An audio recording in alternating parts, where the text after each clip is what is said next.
Eu sou originário de Abrantes, portanto, uma cidade aqui no centro de Portugal, não muito longe daqui.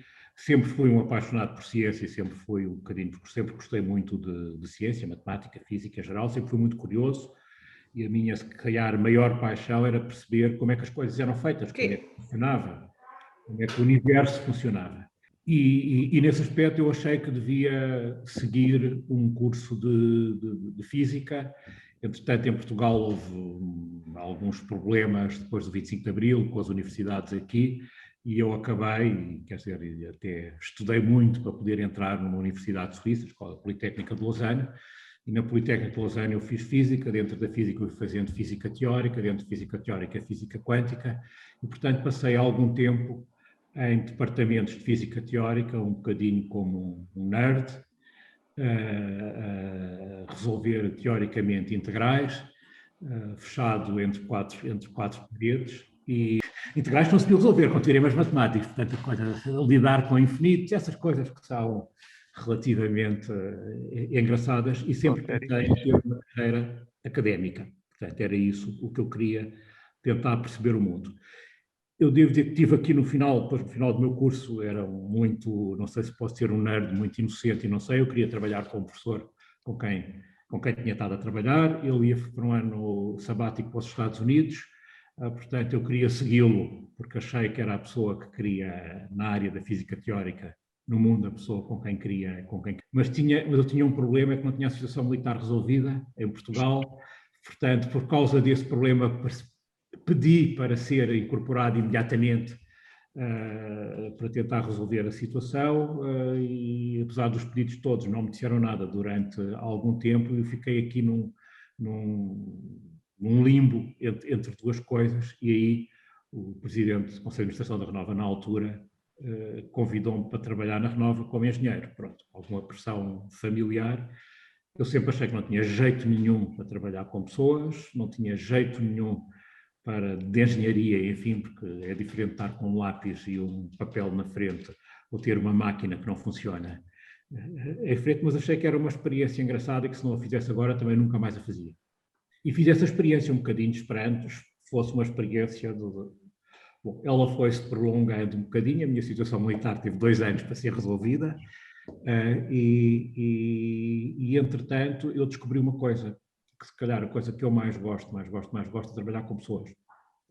E não imaginava, porque se calhar toda a minha juventude, adolescência, uma coisa em Abrantes, onde vivia na altura, como eu gostava muito de ciências e de estudar, numa altura que atravessou ali o 25 de Abril, que as pessoas gostavam mais de festas e de outras coisas, eu achei que estava um bocadinho completamente deslocado. Eu acho que só senti que fazia parte verdadeiramente de um grupo, sem ser da família, na minha primeira aula de física em Lausanne, em que senti que tínhamos todos os mesmos interesses, que éramos todos um bocado malucos,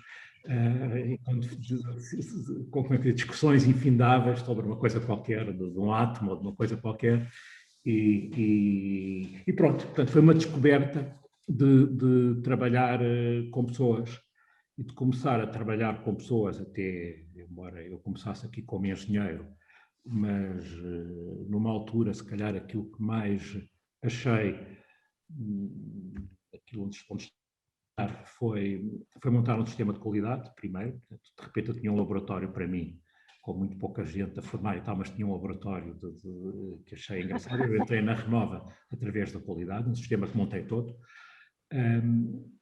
E depois comecei a gostar muito de organizar coisas.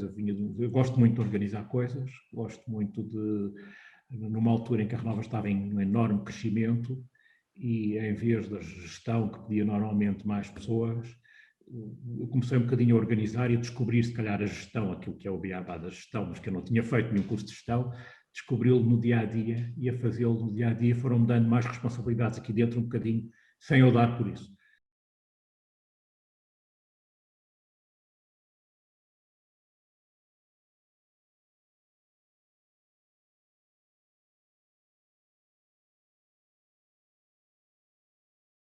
Vivi 12 anos dentro da Renova, assim, como não sou caso único. 24 horas por dia a ouvir o barulho das máquinas.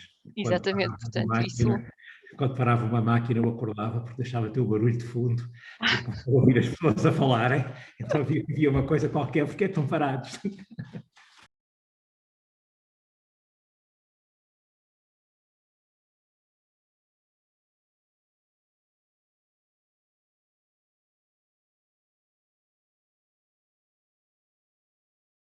para mim foi muito importante isso. Nós trabalhamos aqui 24 horas por dia, não é? Na Renova, e à noite, quando nós entramos dentro de organização, às vezes de mentoring de pessoas, de ouvir as pessoas a falarem, eu gosto muito de não o fazer debaixo da pressão do dia-a-dia de uma reunião ou de um relatório. E durante a noite podia sentar-me ao lado de um operador de uma máquina e ouvir o que é que tinha a dizer, começar a criar e de repente a perceber-me de muitas coisas da organização do dia-a-dia que eram importantes. Se calhar hoje em dia, de forma diferente, eu gosto muito de fazer a mesma coisa, que é, deixe-me dizer, se calhar, se eu vou estar a Espanha ou a França, vou estar com o diretor comercial da Renova em Espanha, por exemplo, e se tenho uma reunião com ele um dia, se calhar gosto de ir na véspera, gosto de jantar um bocadinho com ele, com um bocadinho de calma, para ele falar do que é que o preocupa e não o preocupa, e às vezes de forma mais espontânea, mais relaxada. Eu acho que é muito importante os momentos, como é que eu ia dizer, muito profissionais e muito precisos, quando é preciso tomar decisões, mas também acho que é muito importante uma certa espontaneidade e um certo conhecimento das pessoas e das coisas que às vezes que as preocupam e que normalmente não dizem, que são assim mais, ou das alegrias, ou isso, gosto muito desse aspecto.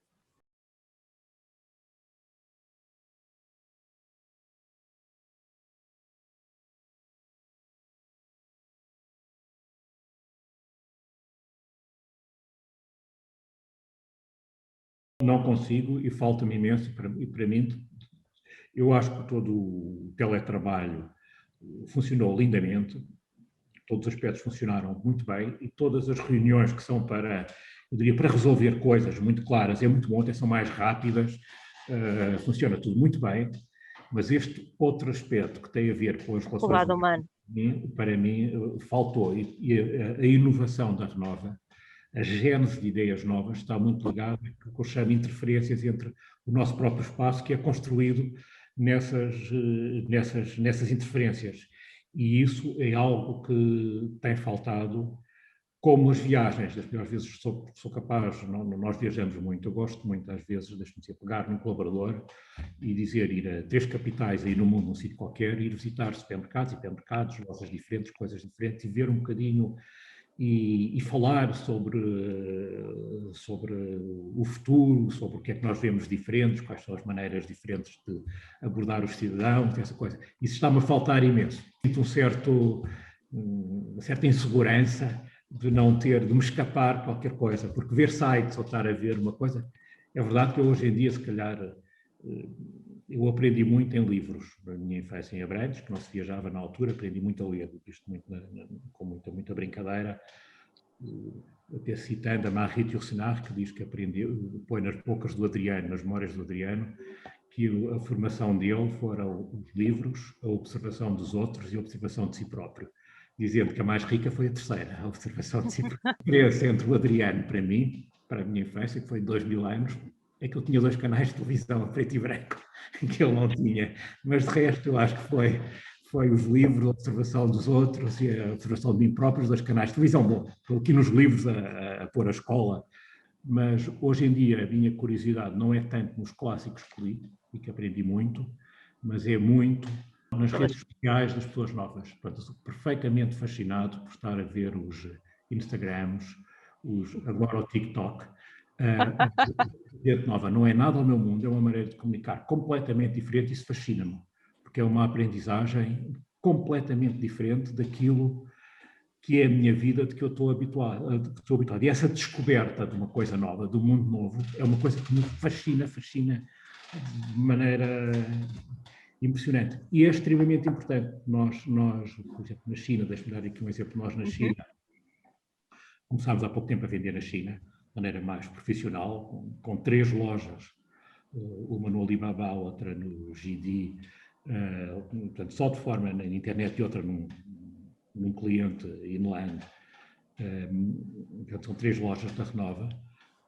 Temos aqui um mini estúdio onde fazemos online diários de televendas, porque aquilo tem que se animar as lojas no Alibaba e não sei o quê, portanto, com televendas, uma coisa completamente inacreditável. E pá, na última semana começaram a ser feitas umas animações, mas são 6 horas seguidas, com vendas absolutamente extraordinárias.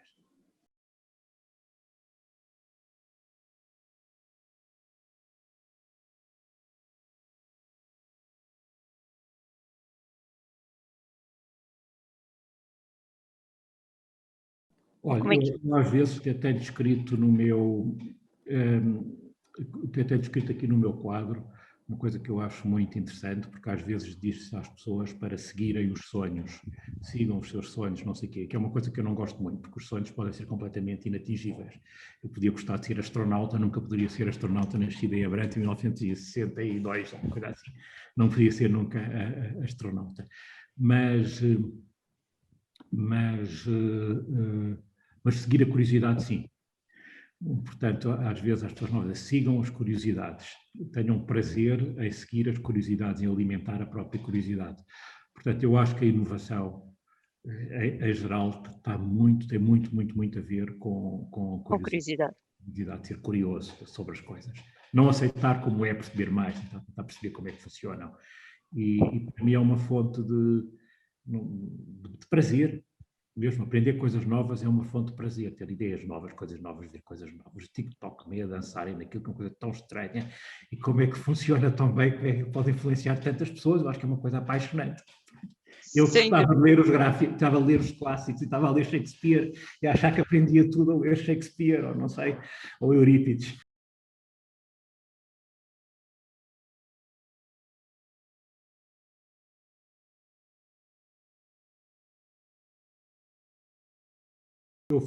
Quando fui eleito presidente da Renova, foi numa altura difícil, muito difícil, já há uns anos, nós tínhamos acabado de começar a entrar em Espanha e as coisas não tinham corrido bem. Mas a Renova teve algo que está no seu ADN, que é fazer marcas. E até porque é muito engraçado, o próprio nome Renova existe, se calhar, desde o princípio do século XIX e é anterior a qualquer empresa. Havia papel, tinha uma marca de água Renova, provavelmente feita à mão, num moinhozinho aqui na zona. Portanto, sem empresa nenhuma que desse sustentabilidade a esse nome. A marca precede a própria empresa em mais de 100 anos, que é uma coisa muito engraçada e pouco habitual.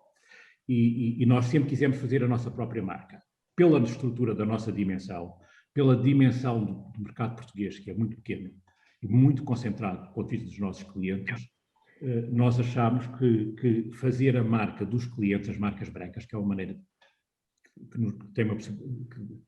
que permite um crescimento muitíssimo rápido, era um risco. Então decidimos sustentar todo o nosso desenvolvimento na nossa marca, a fazer a marca Renova. Portanto, ir para fora de Portugal portanto, o meu objetivo um bocadinho é globalizar a marca, tornar a marca tão internacional quanto possível. Pronto, como é que se consegue trabalhar marca? Uma marca, por si só, se calhar, o que é uma marca? É uma reputação, se calhar, e é uma forma. E essa reputação e essa forma tem que ser alimentada, não tem que se reinventar constantemente, não pode ser a mesma coisa. Portanto, e tem que atuar num ponto de vista intangível, num ponto de vista emocional, ou seja, no relacionamento das pessoas com eu diria, com essa forma, do ponto de vista agora de física falar, com essa forma, mais do que com os átomos que estão dentro. Os átomos são importantes, são muito importantes, e as moléculas e as fibras, ou seja o que for, mas o relacionamento afetivo com a forma é uma coisa que é muito mais difícil de se conseguir, e é muito difícil de se conseguir num produto como o papel higiênico, portanto, aí que não existe nada que, para mim, às vezes dizia aqui um bocadinho, usando alguma coisa que os sociólogos usam, era um não produto, porque era um produto com o qual as pessoas não falavam, tinham vergonha, compravam porque tinham que comprar, quase tabu, aquelas coisas que não se falava, nem se fala, e quase vergonhosa de ter. Eu, quando saí de um departamento de Física Teórica, comecei a trabalhar na Renova e que trabalhava com papel higiênico, eu estava numa área que fazia papel higiênico aqui, os meus colegas todos se riam, quer dizer, toda a gente se ria, evidentemente, uma coisa faz parte daquele sorriso amarelo que via e que às vezes me irritava um bocadinho, com todo o investimento industrial que está para conseguir fazer um produto que é tão pouco valorizado, uma coisa brutal. Portanto, trabalhar numa marca implica inovação, ser diferente. E depois a própria internacionalização. Portanto, se nós estávamos só em Portugal, nós achámos que tínhamos que estar naturalmente em Espanha. O nosso produto é um produto que viaja mal, o custo logístico de transporte é muito grande. Depois de estarmos um bocadinho na Península Ibérica, achei que não podia estar só na Península Ibérica, que tínhamos que estar também lá onde estavam os nossos clientes, e os nossos clientes, os maiores clientes na altura, internacionais, eram as cadeias de distribuição francesas, Auchan, Carrefour, Leclerc, enfim, as cadeiras. Portanto, tínhamos que seguir os nossos clientes, se queríamos continuar com uma marca independente e crescer. Portanto, era preciso ir para a França, Bélgica, Luxemburgo, que é dentro da Europa, o mundo da distribuição francesa, que a distribuição francesa tem um peso muito grande. A Alemanha, a Inglaterra e Itália, na altura, eram outros players, portanto, estávamos perante uma outra realidade. Portanto, primeiro, e se eu queria ter uma marca, apresentar uma marca ali, era preciso apresentar um produto diferente, com algo de diferença, muita coerência na maneira de comunicar, nos produtos, na inovação, em todos os aspectos. E aí é nesse aspecto que é muito importante a inovação e o ser diferente daquilo que existisse. Se eu chegasse com o mesmo produto que custasse menos uns cêntimos, nem sequer me recebiam, não é isso que trazia. Portanto, é preciso mostrar, de alguma forma, aos meus clientes, que não é o cidadão final, uma perspectiva diferente perante o mercado e uma visão diferente do ponto de venda, enfim, todas as coisas que estão. E para isso era preciso tornar o papel, eu diria, mais sexy, nós chamamos de Sexy Paper on Earth. Foi uma ideia que me apareceu a passear em Miami e a ver uma montra ou um anúncio numa porta de uma loja da Victoria's Secret e que dizia qualquer coisa nessa área, que eu achei que era muito engraçado usá-lo para o papel higiênico, não é propriamente o mesmo produto.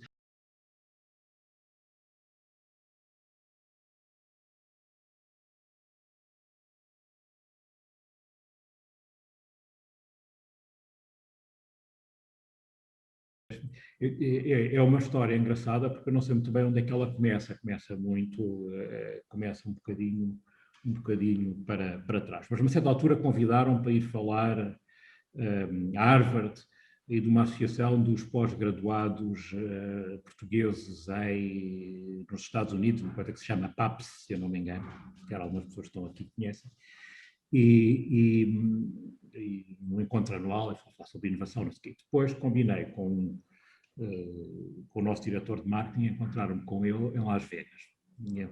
Belo sítio. Esta coisa sempre para se ver, eu nunca tinha ido a Las Vegas, eu sou físico, não sou jogador, não gosto muito, a minha especialidade da física estatística quântica, portanto, como jogador, raras vezes perde sempre, salvo raríssimas exceções, não vou entrar aqui, eu gosto pouco de perder, pronto, nesse aspecto, não sou jogador, mas gosto imenso de ver as pessoas a jogarem, por acaso observar pessoas a jogarem, mas não sou jogador de feitio.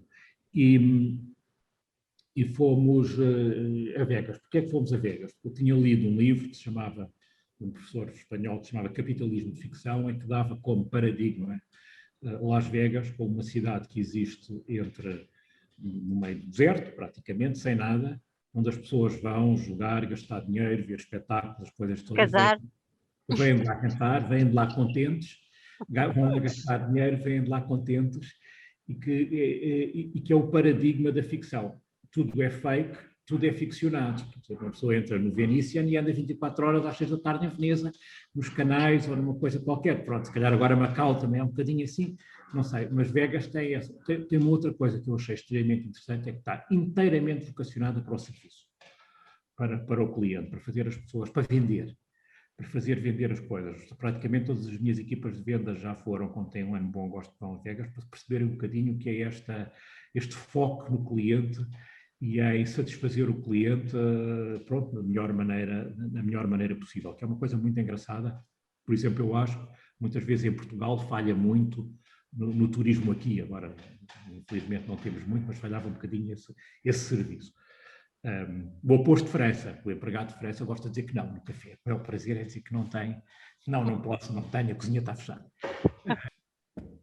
E em Vegas fomos ver um espetáculo do Cirque du Soleil em que havia uns trapezistas e uma coisa qualquer, com os panos pretos, meios nus, e era um espetáculo para adultos, quer dizer, nem me lembrava disso. O INSEAD, quando fez o case study da Renova, que foi pedir ao Cirque du Soleil os certos do espetáculo, e eles é que brincaram a dizer que era um espetáculo para adultos.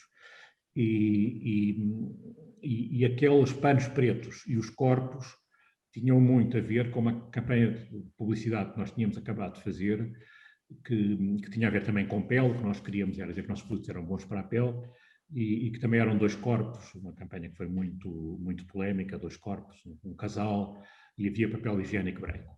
E às vezes eu, quando vinha a sair isto, era engraçado, se em vez de tivéssemos feito com papel higiênico branco, tínhamos feito com papel higiênico preto. Um bocadinho assim por acaso. Não, é um acaso, mas nunca nada destas coisas são acasos. Tudo isto é uma procura, uma curiosidade, o andar e aparecerem. E depois fizemos o papel higiênico preto, não imediatamente, porque eu tive um bocadinho de medo e imenso receio, porque as nossas máquinas são muito grandes, normalmente trabalham com branco. Fazer preto implica depois estar uma semana parada, não é uma semana, ficam 3 dias a limpar para não haver uma fibra preta no resto do papel.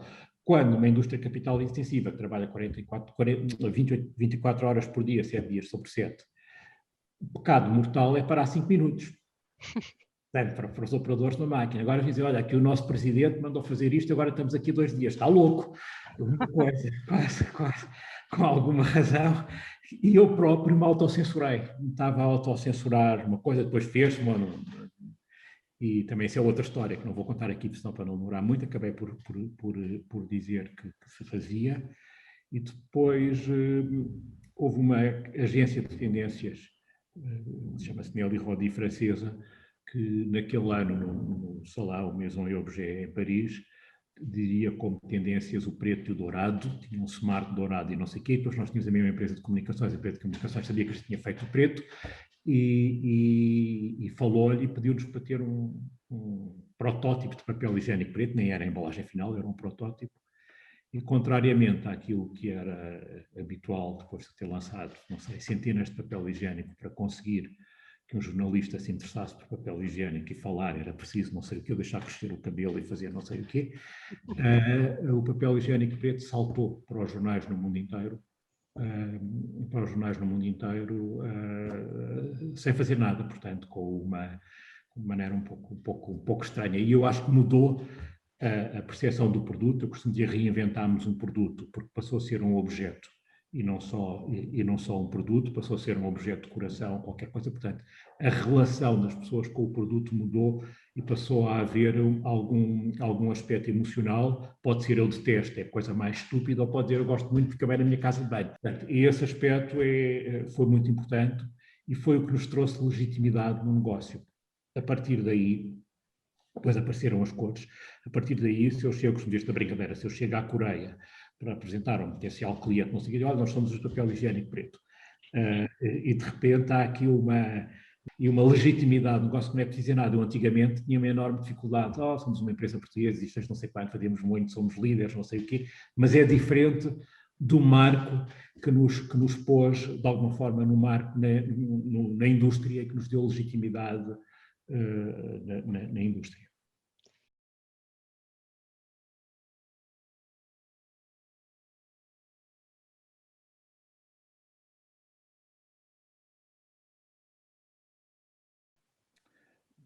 Eu acho que para inovar e para tudo. Eu acho que ter pessoas diferentes é uma coisa muito, muito diferente. Eu acho que é muito importante. Nós acabámos por fazer um livro, por acaso não tenho aqui à minha frente, que se chama Alma. Nós temos umas coisas que chamamos de Renova Art Commissions, que são umas encomendas artísticas que pedimos a artistas.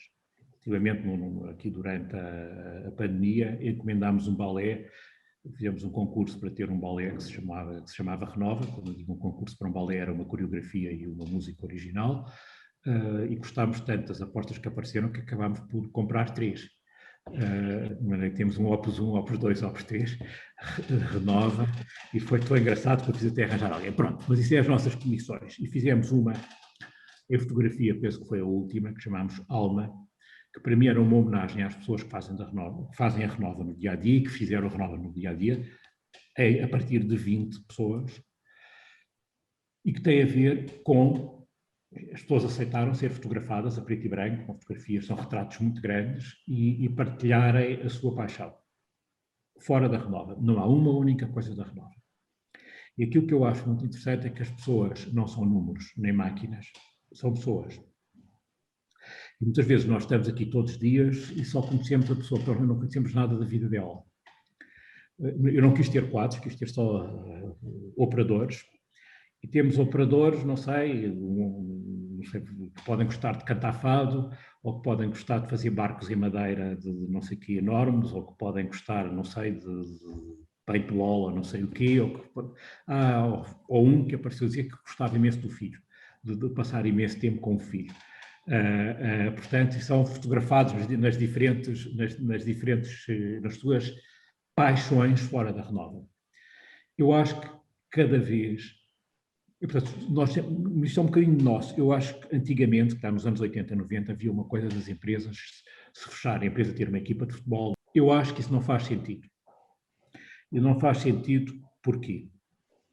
O trabalho hoje em dia, mesmo o trabalho de um operador de uma linha, para mim é um trabalho extremamente cansativo. Quando eu comecei a trabalhar aqui, o trabalho era muito manual. As pessoas conseguiam estar a conversar umas com as outras. Se calhar era muito duro fisicamente.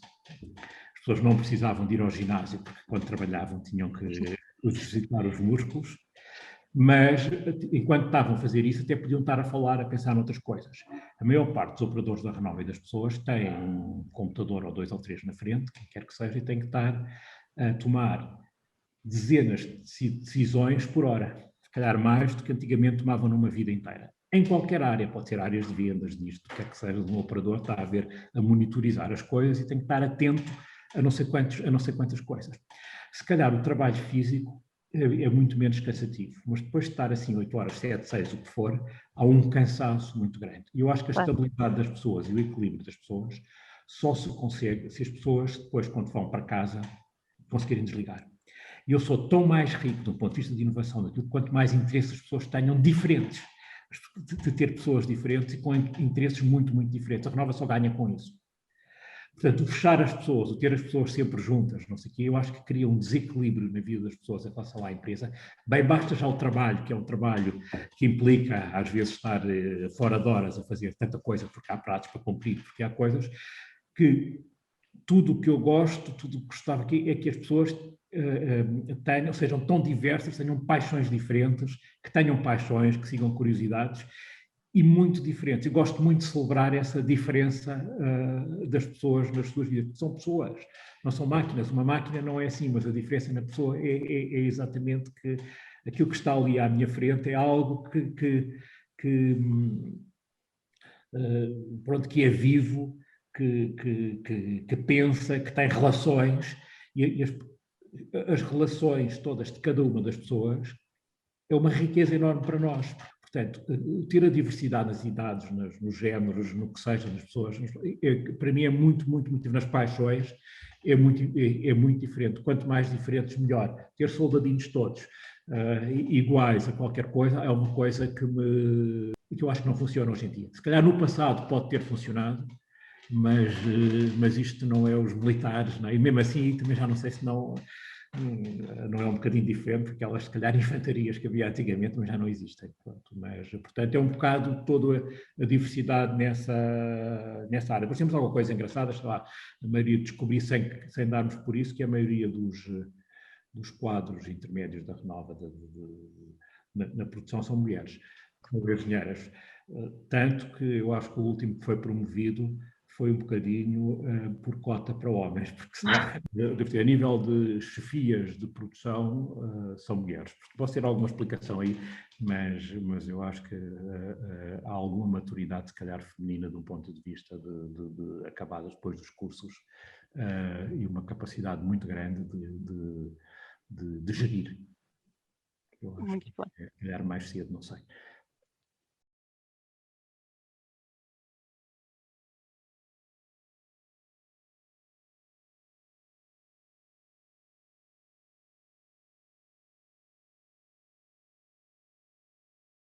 Eu acho que é relativamente simples de se explicar, por dois ou três motivos para mim. O primeiro, dois ou três ou quatro, diria. O primeiro tem a ver que o consumo, nós passamos a estar fechados em casa no mundo inteiro, e o consumo passou a ser feito em casa. Portanto, tudo que era feito nas escolas, nos supermercados, nas empresas, nas empresas, o consumo fora de casa desapareceu. E, portanto, passou para um consumo doméstico. Portanto, houve uma transferência. Nós deixámos de vender tudo o que era restaurantes, coisas dessas, pronto, aí parou quase totalmente, ficaram os hospitais, pouco mais, o resto desapareceu totalmente. Portanto, há uma transferência de consumo. As pessoas continuam a consumir o mesmo papel higiênico, mas deixaram de consumir no trabalho e passaram a consumi-lo em casa. Portanto, houve aqui uma transferência de um sítio para o lado, e nessa rapidez, e sobretudo, eu não sei se começou primeiro a Nova Zelândia, coisa assim, numa ilha, se calhar não houve ali a capacidade de imediatamente repor. E sobretudo porque os nossos produtos são produtos muito volumosos. Se faltarem shampoos em prateleiras lineares, ninguém dá por isso. Quando se chega nos lineares dos supermercados e começam a estar não sei quantos lineares vazios e não está lá papel higiênico nenhum, até porque pela sua própria dimensão, mesmo existindo em estoque, é difícil repor, começa a haver uma sensação de penúria, porque não está lá nada. E, portanto, as pessoas a se tocarem mais e a comprarem mais. Portanto, tem o efeito psicológico de penúria. E depois o que é que acontece? Começam os meios de comunicação todos que acharam graça àquilo, que começou a ser país atrás de país. Tudo isto a criar ainda uma maior, como é que eu diria, uma maior sensação de penúria e de comprar. Obviamente estabilizou tudo e o consumo de papel higiênico não aumentou, provavelmente aumentou em casa, mas diminuiu fora de casa, portanto não há aqui nenhum aumento. Talvez tenha aumentado mais, até é engraçado, o consumo de rolos de cozinha. Se calhar as pessoas tiveram mais cuidados com a limpeza, mas nem foi no papel higiênico, tem uma certa graça, e esse até ninguém deu por faltar, não foi? Exatamente. Não houve esse problema, portanto, estabilizou. Eu acho que, se quiser, há uma, portanto, a dimensão que eu falei, a transferência de consumo de um lado para o outro, o ter começado numa ilha, numa coisa pequena que não foi possível fazê-lo.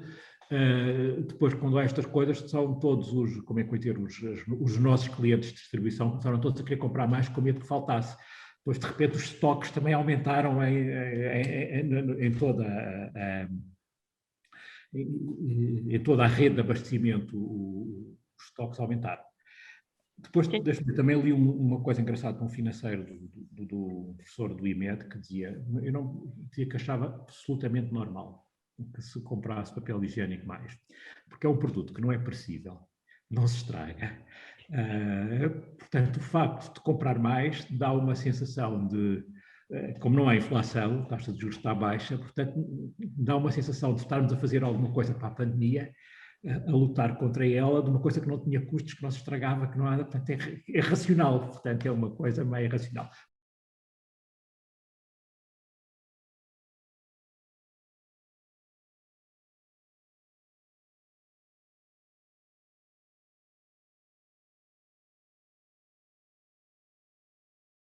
Há alguns produtos mistos, sim, tipo as toalhas para desinfetar as mãos e esse tipo de coisas. Aumentou muitíssimo o consumo, aí sim, em tudo o que são toalhas de limpeza de mãos, porque foram praticamente proibidos em todo lado os secadores de mãos, portanto, automáticos. Portanto, voltou-se às toalhas, porque as bactérias passam com muita facilidade a partir do ar nas mãos, portanto, isso há uma mudança, aí há uma mudança grande.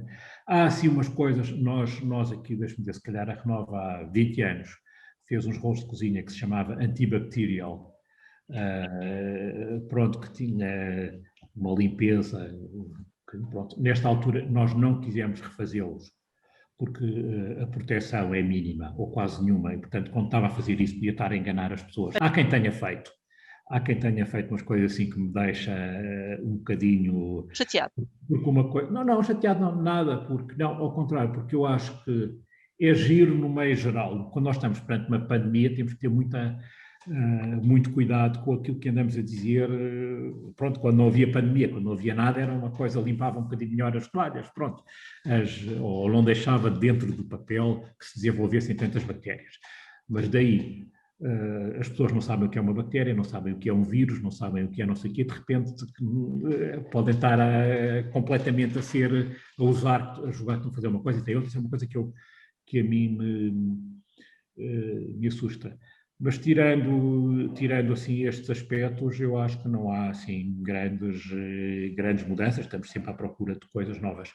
Houve uma coisa engraçada agora no ponto de vista contrário, que lhe vou dizer, é que houve uma queda enorme de consumo de lenços no mundo inteiro. Ou seja, as máscaras fizeram que praticamente... Menos gripes. Exatamente. Menos gripes, não é? Menos alergias, menos aquelas coisas todas dos fenos, não sei o quê. Mas foi brutal, enorme, no mundo inteiro.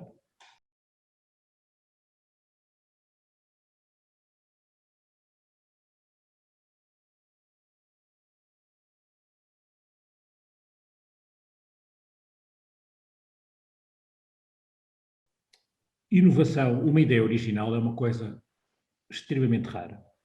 Eu tinha um professor que dizia isto: uma ideia original é uma coisa muito, muito rara. Hoje em dia tem que ser extremamente sofisticada para ser original. Normalmente o que eu pretendo aqui na Renova não é coisas de inovação com I grande, como a inovação de que eu gosto na minha curiosidade física. São aquelas coisas a partir das quais a nossa visão do mundo mudou, o nosso olhar para o mundo mudou depois dessa ideia. Vou lembrar a física quântica, ou a relatividade, ou a psicanálise, ou assim coisas. São coisas que eu acho que são avanços grandes na visão do mundo.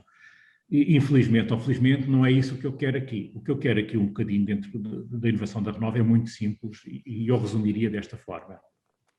Mais de estar a discutir se é incremental, se é disruptiva, eu resumiria desta forma. O que eu gosto é de transformar ideias novas que existem noutras indústrias, noutros negócios, na arte, onde quer que seja, e trazê-las para a nossa indústria. Vou-lhe dar exemplo. Por exemplo, conseguir ter papel higiênico transparente, ou conseguir ir buscar... mas são coisas que existem noutras áreas, ligar papel e eletrónica, pronto, uma coisa qualquer. São coisas que existem noutras áreas e trazê-las para nós. Portanto, é sempre um bocadinho incremental, é sempre um bocadinho uma declinação de uma coisa que vem do outro lado para a nossa, trazer a decoração para os nossos produtos, portanto, é sempre, como é que eu vou dizer, é sempre uma hibricidade, um misturar de ideias que andam por aí no ar, que nunca existiram tantas. É um bocadinho esse aspecto. Obviamente, algumas são mais disruptivas do que outras. E muitas vezes, se nós queremos entrar no mercado novo, temos que entrar com alguma coisa muito disruptiva, mesmo que depois não é isso que seja, não é isso que vai fazer as vendas, porque aquilo que é muito disruptivo vai ser sempre algo de muito nicho. E é bom, vendido com muitas vezes com muito boa margem, mas numa quantidade muito pequena. Portanto, às vezes depois temos que entrar mais dentro do coração do mercado. Portanto, isto é muito importante, aqui, deixe-me dizer, um bocadinho de bom senso de gerir estas coisas. Isso, neste momento, para nós, até devo dizer que é muito difícil, porque pelo facto de nós estarmos a começar em países muito diferentes, em geografias muito diferentes, aquilo que estamos na China, ou aquilo que estamos no México, ou nos Estados Unidos, ou não sei, nas Repúblicas Bálticas, ou no outro lado, são mundos completamente diferentes. E a Renova em cada um deles é uma coisa diferente. Em alguns já está mais dentro do coração do mercado, noutros é uma coisa muito nova por onde começou. Portanto, isto implica, às vezes, em cada um dos mercados, gerir aquilo que nós vamos pondo e que muitas vezes também não tem só a ver connosco, ou quase nunca, tem a ver com aquilo que os nossos clientes deixam entrar nos seus lineares. Portanto, isto tem que fazer sentido para as suas estratégias e para aquilo que querem no seu mercado. Portanto, há aqui muita complexidade. Eu acho que hoje em dia, e tenho a certeza que não é na Renova, que no vosso caso provavelmente será igual, nós temos que aprender e a gostar de gerir complexidade, porque as coisas são sempre cada vez mais complexas. E não vão ficar mais simples. Eu acho que isto é mesmo nós de vez em quando temos uma cadeia nova. Antigamente nós vendíamos cadeias de distribuição. Pronto. Isso eram os nossos clientes. Tínhamos que atuar um bocadinho nas cadeias de distribuição para que a nossa oferta lhes fizesse sentido para eles e também com eu não gosto da palavra consumidor, com o cidadão. Tínhamos que jogar um bocadinho. Com as vendas digitais, de repente mudou. Nós começamos a ter acesso muito mais ao consumidor final, ao cidadão também. E é uma rede nova. Depois, cada uma rede destas que aparece já não é um país, nem uma coisa, não, é uma rede digital também nova. Portanto, mais uma a ter que ser gerida, porque em São Francisco há não sei quem, que tem 6 milhões de seguidores e que vende produtos para o homem, caríssimos, de coisas diferentes, de vez em quando quer um produto nosso e davam 3 contentores de papel higiênico castanho, ou uma coisa qualquer, o que seja. Ou o TikTok nas coisas na China que são feitas com um ar muito oriental, muito chinês, muito comercial, muito coisa que às vezes nos choca de um ponto de vista, eu diria de um ponto de vista estético, quando estávamos muito habituados a uma coisa. Portanto, tudo isto é um bocadinho de inovação, algumas são muito incrementais, algumas são adaptações a mercados, algumas são diferentes e é preciso um bocadinho de bom senso, mas sobretudo eu acho que não vale a pena muito entrar aqui em grandes pânicos, em grandes coisas e sobretudo a área digital trouxe uma coisa muito fácil, é que permite fazer experiências, funciona, não funciona, pronto, também não tem nada, não ocupou espaço, não teve logística, não teve nada, permite fazer muitas experiências e às vezes temos surpresas, pronto.